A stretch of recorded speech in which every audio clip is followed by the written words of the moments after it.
House Calls, sponsored by Roper St. Francis Healthcare.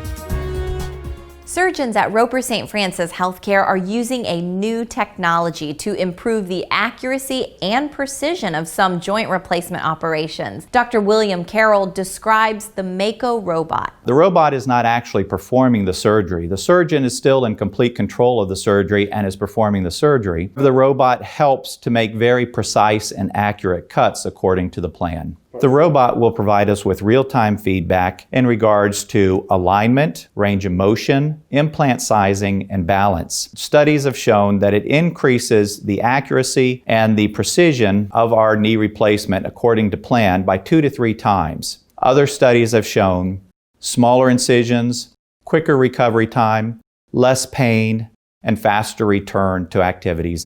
To learn more, call 843-402-CARE or visit rsfh.com.